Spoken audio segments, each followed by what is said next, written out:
Ang ganda ng kalsada rito, mga probinsya, no? Napaka smooth ng kalsada rito.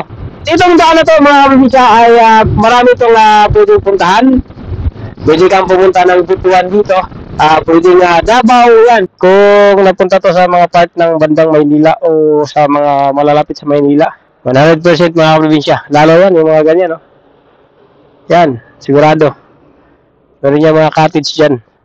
Sa mga taga rito, shout out sa inyo mga kaprobinsya. Yun, no? Okay, ganda.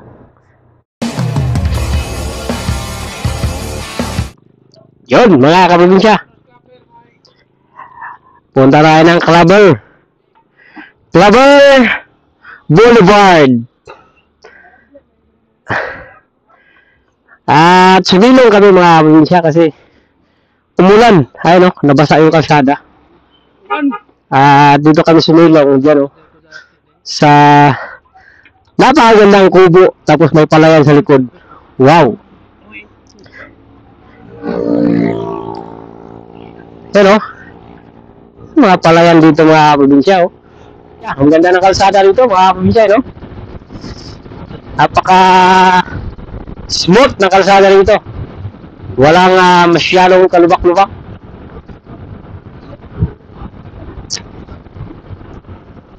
Yung nga lang, medyo maliit. Parang tuwi lang. Hindi siya ganun kalapad, no? Pero okay na rin. Ayun! Gala time! At itong daan na to mga probinsya ay marami itong pwedeng puntahan. Pwede kang pumunta ng Butuan dito. Pwedeng Davao yan. Tagusan na to mga kaprobinsya. At may mga nililikuan na lang kung saan kayo pupunta. Depende na lang kung anong lugar yung pupuntahan mo rito. No? Pero ito yung pinaka na highway, pinaka sentro na highway papuntang Davao pag manggagaling kayo ng Surigao. Yung pupuntahan natin mga probinsya, Clabber Baywalk. Yan, pupunta tayo sa Baywalk ng Clabber. At ayun dito mga probinsya, ang Clabber simula dito sa ating kinalalagyan ngayon ay 39 kilometers. Siguro mga 1 hour nating tatakbuhin. Dahil mabagal lang naman takbo natin mga probinsya, hindi naman kabilisan. Mga 39 kilometers, ano lang yan, mga 1 hour o mga kulang 1 hour. Yan.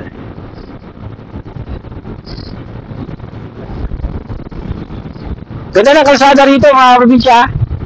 Papuntang Davao, Butuan. Papuntang Butuan mga probinsya. Bagong gawa siguro yung kabilang side na yan, no?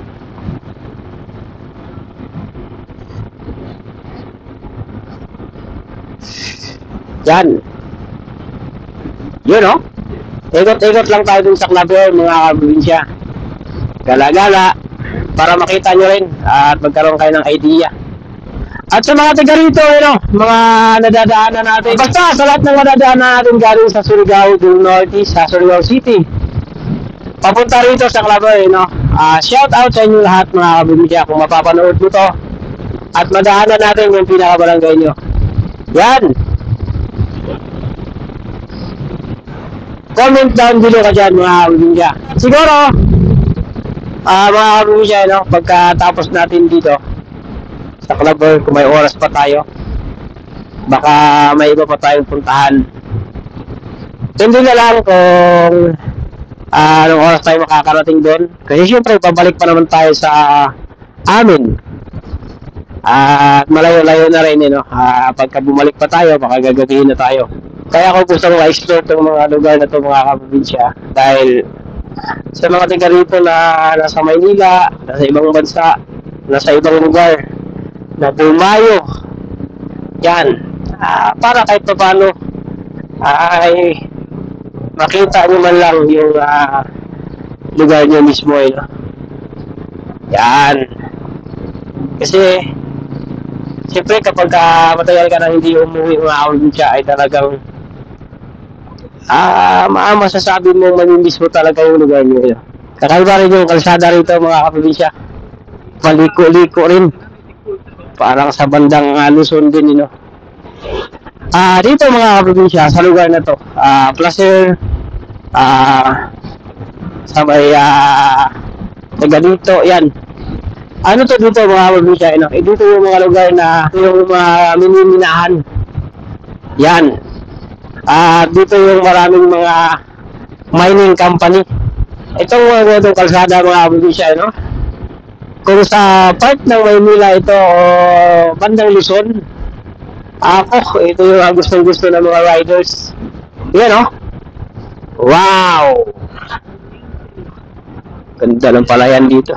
Higakit na pala ito mga probinsya. Sa mga taga-higakit dyan, shout out sa inyo mga probinsya. Dami ng palayan,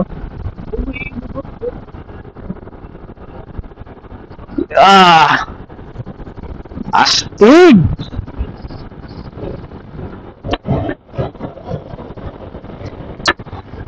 May ganyan kang palayan mga probinsya dito. Buhay na buhay ka na. Kahit mga 1 hektaryang palayan lang.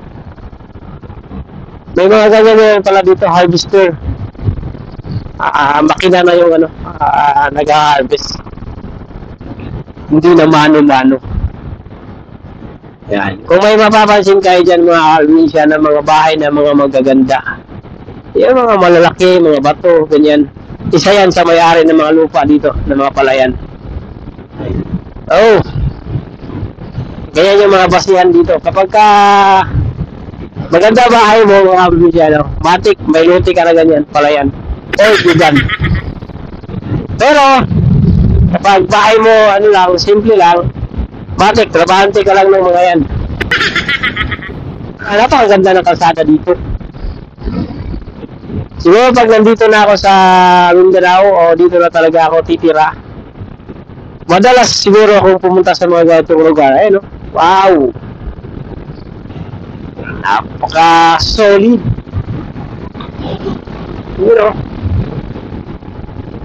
Solid mga kaprobinsya.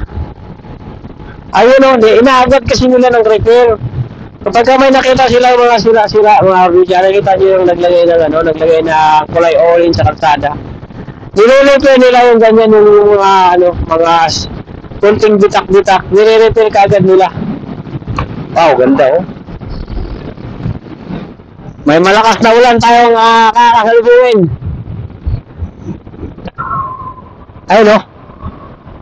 Wow, saan kaya yan banda?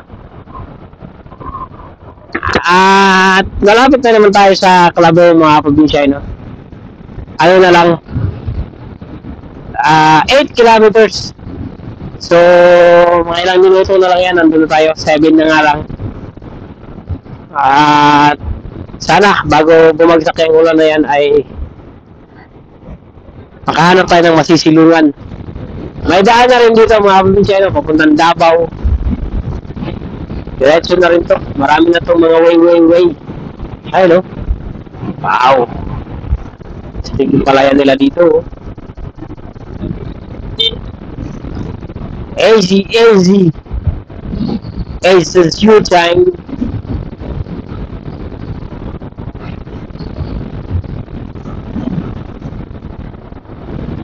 Wala ba talaga dito mga checkpoint na dinaanan natin mga probinsya, mga ganyan, May halos magkakasunod-sunod lang yung checkpoint ng pulis at checkpoint ng tawag yan, mga sundalo. Kasi dito talaga, marami dito yung mga natawag nating mga kontra sa gobyerno. Mga hindi sang-ayon, Kaya may mga checkpoint tayong mga madadaanan. Yan. Tatanaw nyo ba yan mga kaprobinsya? Dito na tayo. Napakalaking tatak clavier. Wow. Kaso lang parang sila yung kanilang tulay. Siguro nung audit ito. Si audit na naman ang may kagagawa ng sira ng tulay na to. O di kaya baka yung lindol.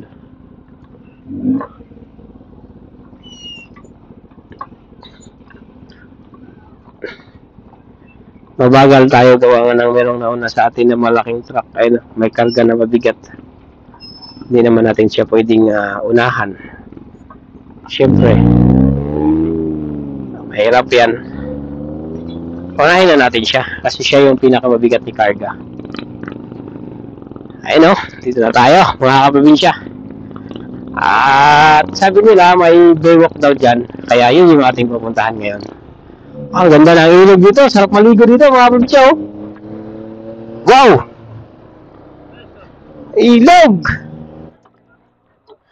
Ayun mga kaprobinsya oh. Ang laki ng ilog nila dito.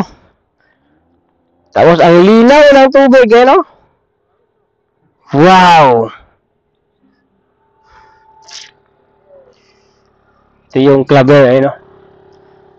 Claver. Pagpasok ko ng bayan nila, masasalubong mo tong tulay na to. Madadaanan mo tong tulay na to.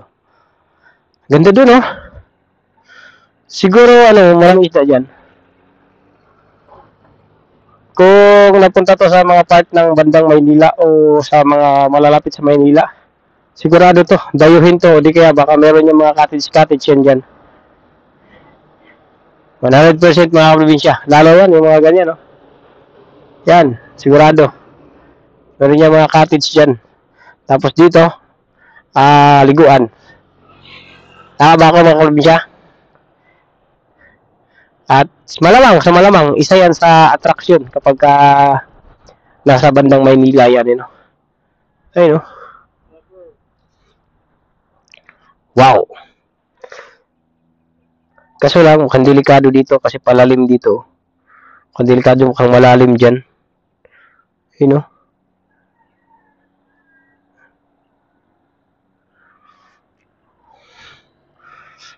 Ayos! Sarap mag-vlog dyan, mga ganyan mga probinsya. Gagawin niyang content. Mga pangingisda sa ilog. Oh, ganyan yung mga magagandang content eh. Gisda ka sa ilog. Ayan o. Ang alam ko sa Claver mga probinsya ay lang siya, parang munisipyo.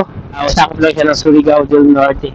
Pero kung i-kumpara mo yung Claver sa amin, sa Malimuno, tingin ko mas maunlad yung Claver, no? Kasi yung Malimuno napakaliit lang. At ililibot ko rin kayo doon mga probinsya sa mismong lugar namin. May mga landslide din dito. Tingnan nyo yung lupa mga probinsya. Oh. Kulay orange. Ano? Yun. Kita nyo ba yan mga probinsya? Nakaiba yung lupa dito. No? Parang yung ginagawang paso. Ganyan yung lupa rito. Kaya mayaman sa tong lugar dito eh. Yaman sa mga minerals. Ayan, yan yung pinaka-boulevard nila. Lagpas tayo kanina.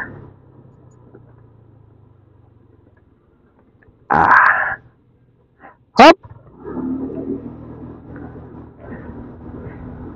Dito.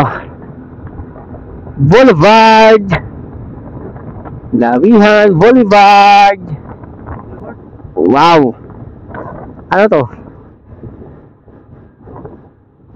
Yan.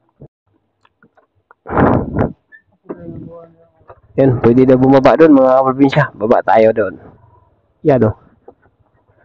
Kita nyo ba yan mga kaprobinsya? Ayun o. Pag low tide, ang layo ng dagat nila. Pero pag high tide, dito yan sigurado. Pero marami mga alimango dyan, Yan. Dito masarap pag-content mga probinsya, mga magbablog ng mga mangingisda. Halimbawa, galing sa high tide.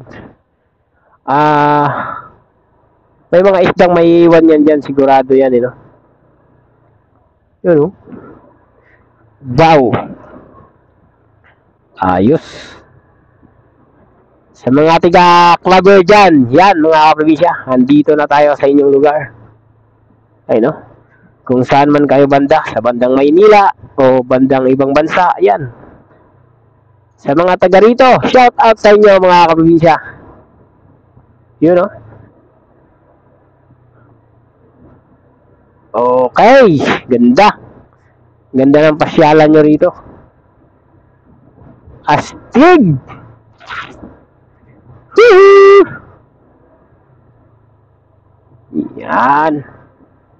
Ayan mga kaprobinsya, Boulevard, Claver Boulevard.